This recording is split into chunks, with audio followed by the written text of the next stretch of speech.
కాబట్టి ఇప్పుడు శ్రీకృష్ణ భగవానుడు కూడా రాజుల వంశంలోనే జన్మించాడు కాబట్టి ఆయనకు కూడా అనేక మంది స్త్రీలను వివాహం చేసుకోవడానికి అర్హత అయితే ఉంది కదా.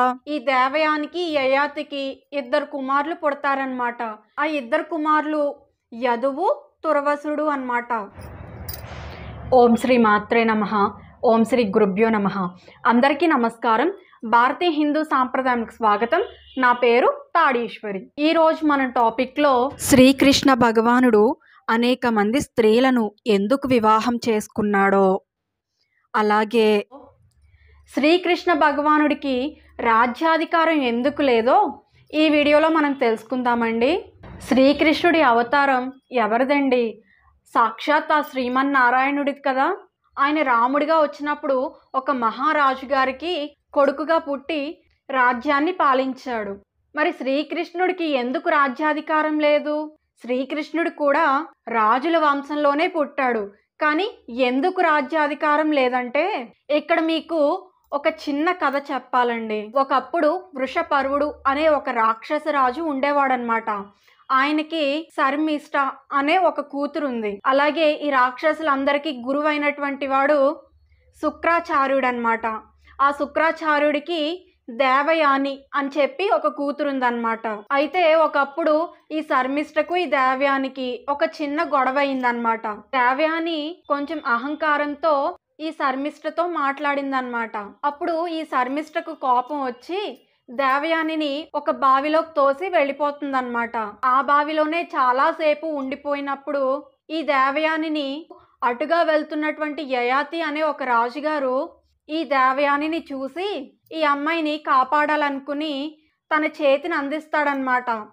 ఆ దేవయాని ఆ చేతిని అందుకుని ఆ బావిలోంచి పైకొచ్చి ఆయనకి కృతజ్ఞతలు చెప్పి దేవయాని వాళ్ళ ఇంటికి తాను వెళ్ళిపోతుందన్నమాట. చాలాసేపటి నుంచి తన కూతురు కోసం ఎదురు చూస్తున్నటువంటి శుక్రాచార్యుడు ఎంతో కంగారు పడిపోతూ ఉంటాడనమాట. అప్పుడు తన ఇంటికి వచ్చినటువంటి దేవయానిని చూసి ఏం జరిగిందో చెప్పమని కనుక్కొని జరిగిందంతా విని తెలుసుకుంటాడనమాట. అప్పుడు దేవయాని తాను ఇలా అహంకారానికి పోయానని చెప్పకుండా కేవలంగా శర్మిష్ఠ తనను బావిలోకి తోసేసిందని మాత్రమే చెప్తుందన్నమాట. ఇదంతా విన్నటువంటి శుక్రాచార్యులు వృషపర్వుడి దగ్గరికి వెళ్ళి నేను ఇంకా నీ రాజ్యంలో ఉండను, మీ గురువుగా నేను ఉండను అని చెప్పి వెళ్ళిపోబోతుంటే వృషపర్వుడు ఆపి ఆయన ఈ రాజ్యానికి చాలా అవసరమని చెప్పి వృషపర్వుడు శుక్రాచార్యుల వారిని ఆపి గురువుగారు తప్పైపోయింది, ఇప్పుడు మీరేం చెయ్యమంటే నేను అది చేస్తాను, ఏం చేయాలో చెప్పండి అని అడుగుతాడనమాట. అప్పుడు వెంటనే దేవయాని అంటుంది నీ కూతురైనటువంటి శర్మిష్ఠ నాకు దాసిగా ఉండాలి అని కోరుకుంటుందన్నమాట. ఒక యువరాణి స్థానంలో ఉన్నటువంటి శర్మిష్ఠ ఒక బ్రాహ్మణుడు కుమార్తె అయినటువంటి దేవయానికి దాసిగా వెళ్తుందన్నమాట, అలా కోరుకున్నట్లుగానే. అలా శర్మిష్ఠ దేవయాని దాసిగా వెళ్ళి శుక్రాచార్యుల ఆశ్రమంలోనే ఉంటుందన్నమాట. అప్పుడు అక్కడికి ఈ యయాతి మహారాజు గారు వచ్చి ఈ శర్మిష్ఠను చూసి చాలా ఇష్టపడి దేవయాని దగ్గరికి వెళ్ళి ఎవరు ఈ అమ్మాయి అని చెప్పి ఆరా తీయడం మొదలు పెడతాడనమాట. అప్పుడు దేవయానికి మొత్తం విషయం అర్థమయ్యి నువ్వు నీ చేతిని అందించి నన్ను బావిలోంచి పైకి తీసావు కాబట్టి నీ చెయ్యి నా చెయ్యి తగిలి మనకి ఎప్పుడో పాణిగ్రహణం అయిపోయింది కాబట్టి ఇప్పుడు నువ్వు నా భర్తవి అని చెప్పి అంటుందన్నమాట. ఇదంతా విన్నటువంటి యయాతి మహారాజు చాలా కంగారు పడిపోయి ఇదేంటమ్మాయి నువ్వేదో బావిలో పడ్డావు, నేనేదో నిన్ను రక్షిద్దామని చెప్పి నా చేతిని నీకు అందిస్తే ఇదేదో పాణిగ్రహణం అని చెప్పి నేను నీ భర్తనని చెప్పడం ఏంటి, ఇది చాలా తప్పు కదా అని అంటే కాదు కాదు అని చెప్పి దేవయాని తన తండ్రి అయినటువంటి శుక్రాచార్యుల వారి దగ్గరికి వెళ్ళి ఏమని చెప్తుందంటే నాన్నగారు ఒక పెళ్ళైపోయినటువంటి ఆడపిల్లకి మరొకరితో వివాహం జరగచ్చా అని అడుగుద్దన్నమాట. అప్పుడు శుక్రాచార్యుడు అంటాడు పెళ్ళవడం ఏంటమ్మా అని అడిగితే బావిలో పడిపోయినప్పుడు ఈ యయాతి నన్ను రక్షించాడు అని చెప్పకుండా ఈ యయాతి నా చేయి పట్టుకున్నాడు కాబట్టి పాణిగ్రహణం అయిపోయింది, ఇప్పుడు నన్ను మీరు ఇంకొకరికి ఇచ్చి పెళ్లి చేస్తే అది ధర్మం అవుతుందా అని అడుగుద్దన్నమాట, అసలు విషయం దాచేసి. అప్పుడు శుక్రాచార్యుడు ఈ దేవయానిని యయాతికి ఇచ్చి వివాహం చేసేస్తాడనమాట. యయాతికి ఇష్టం ఉన్నా లేకపోయినా సరే అతన్ని ఒప్పించి వివాహం అయితే చేసేస్తాడనమాట. వివాహం చేసేసిన తర్వాత తనతో పాటుగా దేవయాని దగ్గర ఉన్నటువంటి దాసీలందరినీ కూడా శుక్రాచార్యుడు యయాతి వెంట పంపిస్తాడనమాట. అప్పుడు శుక్రాచార్యుడు ఒక కండిషన్ పెడతాడనమాట. ఆ కండిషన్ ఏంటంటే, నువ్వు నా కూతురు యొక్క దాసీలలో ఎవరినైనా వివాహం చేసుకోవచ్చు, ఎవరితో అయినా సరే నువ్వు సుఖాన్ని అనుభవించవచ్చు, కానీ ఈ శర్మిష్ఠను మాత్రం నువ్వు వివాహం చేసుకోవడానికి వీల్లేదు అని చెప్పి ఒక కండిషన్ పెడతాడనమాట. ఇక్కడ మీకు ఒక అనుమానం వస్తుంది. శుక్రాచార్యుడు తన కూతురైన దేవయానిని ఇచ్చి వివాహం చేసినప్పుడు మళ్ళీ దాసీలను కూడా వివాహం చేసుకోమంటున్నాడేంటి అని ఇక్కడ మీకు అనుమానం వస్తుంది. రాజులకి ఒక ధర్మం ఉందండి. ఏంటంటే, రాజులు ఎవరైతే ధర్మపత్ని ఉన్నారో వారిని కాకుండా మిగతా ఏ స్త్రీమూర్తినైనా సరే ఆయన వివాహం చేసుకోవచ్చు అన్నమాట. కానీ ధర్మపత్ని మాత్రం ముందుగా ఎవరైతే వివాహం చేసుకున్నారో వారికే ఆ హక్కులన్నీ ఉంటాయన్నమాట. అంటే మహారాణి హోదాలో ఎవరైతే ముందుగా పత్ని స్థానంలోకి వచ్చారో వారికి మాత్రమే అర్హత ఉంటుంది. మిగతా వాళ్ళందరూ భార్యలుగా ఉంటారన్నమాట. ఎందుకు అలాగా అంటే, రాజులకి ఒకప్పుడు పిల్లలు పుట్టేవారు కాదు. ఒకవేళ పిల్లలు పుట్టినా కూడా వాళ్ళు యుద్ధాలు చేయవలసి వచ్చేది కాబట్టి ఆ యుద్ధాల్లో చాలామంది కుమారులు మరణించేవారు.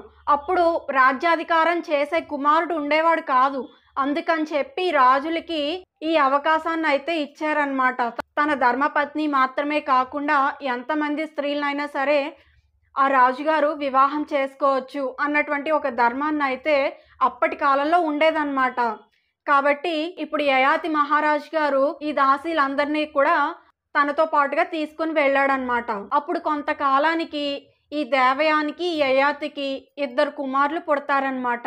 ఆ 2 కుమారులు యదువు, తుర్వసుడు అన్నమాట. ఆ తర్వాత కొంతకాలానికి ఈ శర్మిష్ఠ ఈ యయాతి దగ్గరికి వెళ్ళి, రాజా, ముందు మీరు నన్ను చూశారు, అక్కడ నన్ను చూసి మీరు ఇష్టపడ్డారు, కానీ ఈ దేవయాని నా మీదున్న కోపంతో ఈవిడ మిమ్మల్ని వివాహం చేసుకుంది. తనకి 2 కుమారులు కూడా కలిగారు, చాలా సంతోషం. కానీ ఒక ఆడదానిగా నాకు కూడా అమ్మ అవ్వాలన్నటువంటి కోరిక అయితే నాకు కూడా ఉంటుంది కదా. నేను రాజుల వంశంలో పుట్టినటువంటి దాన్ని, ఇంత గొప్ప వంశంలో పుట్టినటువంటి నేను పరాయి మగాడి దగ్గరికి వెళ్ళి నన్ను వివాహం చేసుకోమని నేను ఎలా అడగగలను రాజా? నాకు మాత్రం అమ్మ అవ్వాలని కోరిక ఉండదా? నేను మీ పక్కన ధర్మపత్ని స్థానాన్ని కానీ లేకపోతే మీ రాజ్యానికి రాజమాతగా కానీ నేను ఇవేమీ కోరుకోవడం లేదు. కేవలంగా నేను అమ్మ అవ్వాలని మాత్రమే కోరుకుంటున్నాను. ఇది నేను పరపురుషుడి దగ్గరికి వెళ్ళి నేను అర్థించలేను. కాబట్టి ఒక రాజుగా మీకు ఎంతోమంది స్త్రీలను చేసుకునేటటువంటి హక్కు ఉంది. కాబట్టి నన్ను కూడా వివాహం చేసుకొని నాకు పుత్రుల్ని ప్రసాదించమని నేను వేడుకుంటున్నాను ప్రభు అని శర్మిష్ఠ వచ్చి యయాతిని ప్రార్థిస్తుందన్నమాట. యయాతి కూడా ఇది ధర్మమే కదా. దేవయాని కారణంగా పాపం శర్మిష్ఠ జీవితం మోడు బారిపోయింది. తను రాజ్యాధికారం కూడా కోరుకోవడం లేదు. తను కేవలంగా ఏదో తల్లి అవ్వాలని మాత్రమే కోరుకుంటుంది. ఇది తప్పు కాదు కదా అని చెప్పి యయాతి శర్మిష్ఠను రహస్యంగా వివాహం చేసుకుని ద్రుప్యుడు, అనువు, పూరుడు అనేటటువంటి 3 కొడుకుల్ని శర్మిష్ఠతో కంటాడనమాట. ఈ పిల్లలందరూ పెద్దవాళ్ళు అయిన తర్వాత కొంతకాలానికి ఈ విషయం దేవయానికి తెలిసి వెంటనే తన తండ్రి దగ్గరికి వెళ్ళి మొత్తం విషయం చెప్తుందన్నమాట. అప్పుడు శుక్రాచార్యుడు ఆ కూతురు కాపురం ఏమైపోతుందని కూడా ఒక్క క్షణం కూడా ఆలోచించకుండా నువ్వు వృద్ధుడు అయిపోతావు అని శపించేస్తాడనమాట. అప్పుడు అక్కడ నిజానికి అక్కడ దేవయాని కాపురం కూలిపోయింది కదండి. అప్పుడు యయాతి మహారాజు గారు అంటారు, మీరు నాకు ఆవేశంలో ఇటువంటి శాపాన్ని ఇచ్చారు, కానీ మీ అమ్మాయి ఇంకా వయసులో ఉంది, నేను కూడా ఇంకా వయసులోనే ఉన్నాను, నాకు మీ అమ్మాయి అందు కామ కోరిక తగ్గలేదు అని చెప్తాడనమాట. అప్పుడు దేవయాని ఎంతో సంతోషపడిపోయి మరలా తన తండ్రిని వేడుకుంటే అప్పుడు శుక్రుడు అంటాడు, నీ వృద్ధాప్యాన్ని నీకున్న 5 కొడుకుల్లో ఏ కొడుకైనా సరే నీ వృద్ధాప్యాన్ని అతను స్వీకరించి అతను యవ్వనాన్ని నీకు ఇచ్చినట్లయితే నువ్వు మరలా భోగాలన్నిటినీ కూడా నువ్వు అనుభవించవచ్చు. కానీ ఏ కొడుకైతే నీ వృద్ధాప్యాన్ని తీసుకొని అతని యవ్వనాన్ని నీకు ఇస్తాడో ఆ కొడుక్కి మాత్రమే నువ్వు రాజ్యాధికారం మొత్తాన్ని ఇచ్చేయి అని చెప్పి అంటాడనమాట. ఇప్పుడు యయాతి తన 5 కొడుకుల్ని పిలిచి మొట్టమొదటిగా తన పెద్ద కొడుకు యదువు దగ్గరికి వచ్చి ఇలా రాజ్యాధికారాన్ని కూడా ఇస్తాను అన్నటువంటి మాట చెప్పకుండా నా వృద్ధాప్యాన్ని కొన్నాళ్ళు నువ్వు స్వీకరిస్తావా అని అడుగుతాడనమాట. అప్పుడు యదువు నేను మీ వృద్ధాప్యాన్ని నేను పుచ్చుకోను అని అంటాడనమాట. అలా యదువు అన్నప్పుడు యయాతి నీకు రాజ్యాధికారం ఉండదు, గోవులు కాసుకునే వాళ్ళకి నువ్వు రాజు అవుతావు అని చెప్పి అంటాడనమాట. ఆ తర్వాత తన రెండో కొడుకైనటువంటి తుర్వసుడు దగ్గరికి కూడా వస్తాడనమాట. తుర్వసుడు కూడా వృద్ధాప్యాన్ని స్వీకరించను అని చెప్పేసరికి నీకు కూడా నా రాజ్యం ఇవ్వను, నువ్వు అడవుల్లో ఉండేటటువంటి ఆటవీకులకి ఈ వంశం వాళ్ళు రాజులు అవుతారు అని చెప్తాడనమాట. ఆ తర్వాత అనువు దగ్గరికి వస్తాడనమాట. అనువు వృద్ధాప్యాన్ని చాలా చిన్నతనం చేసి ఎంతో చులకం చేసి మాట్లాడతాడనమాట. అప్పుడు యయాతి అనువుకి ఇచ్చినటువంటి శాపం ఏంటంటే నీ వంశంలో ఉన్నటువంటి వాళ్ళు వృద్ధాప్యాన్ని చూడకుండానే యవ్వనంలోనే మరణిస్తారు అని చెప్పి అతనికి శాపాన్ని విడిచిపెడతాడనమాట. ఆ తర్వాత ద్రుహ్యుడి దగ్గరికి వస్తాడు. ద్రుహ్యుడు కూడా వృద్ధాప్యాన్ని నేను తీసుకోను అని చెప్తాడనమాట. అప్పుడు నీ వంశంలో వాళ్ళు పడవలు నడుపుకునే వాళ్ళకి నీ వంశం వాళ్ళందరూ రాజులు అవుతారు అని చెప్పి అంటాడనమాట.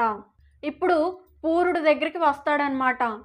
పూరుడు తన యవ్వనాన్ని ఇచ్చి ఆయన వృద్ధాప్యాన్ని తీసుకొని నాన్నగారు మీరు మాకు జన్మనివ్వడమే ఒక గొప్ప అదృష్టం, మీరు నాకు ఈ జన్మని ఇచ్చారు కాబట్టే నేను ఈ శరీరంతో ఎన్నో పుణ్యకార్యాలు చేసుకొని నేను తరిస్తున్నాను, తల్లిదండ్రులకి సేవ చేయలేనప్పుడు నాకు ఈ శరీరం ఎందుకండి, కాబట్టి మీ వృద్ధాప్యాన్ని నేను ఆనందంగా భరిస్తాను నాన్నగారు అని చెప్పి పూరుడు తన యవ్వనాన్ని తన తండ్రికి ఇచ్చి తన తండ్రి వృద్ధాప్యాన్ని పూరుడు తీసుకుంటాడనమాట. కాబట్టి అలాగా తన మొత్తం రాజ్యం శర్మిష్ఠ కొడుకైనటువంటి ఈ పూరుడికి వస్తుందన్నమాట.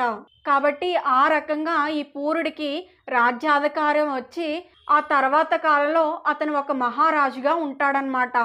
ఆ పూరుడి వంశస్థులే ఈ కౌరవులు పాండవులు అన్నమాట. ఈ యదు వంశంలో జన్మించినటువంటి వాడే శ్రీకృష్ణ భగవానుడు అన్నమాట.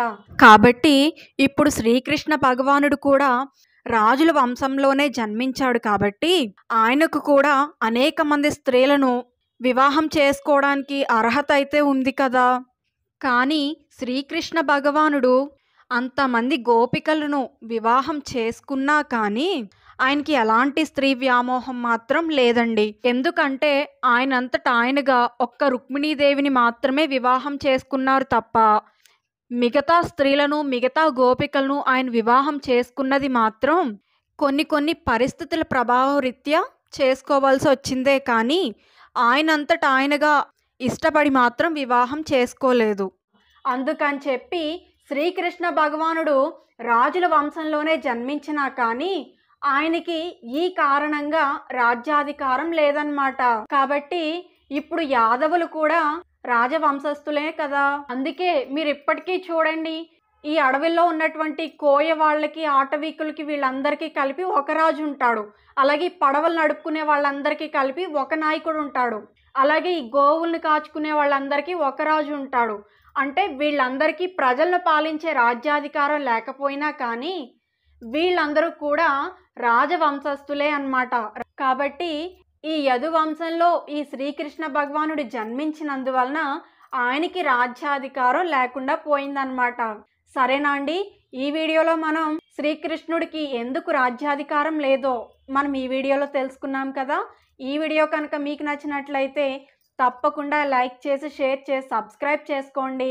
మరిన్ని ఇంట్రెస్టింగ్ వీడియోస్ కోసం మన ఛానల్ను సబ్స్క్రైబ్ చేయండి.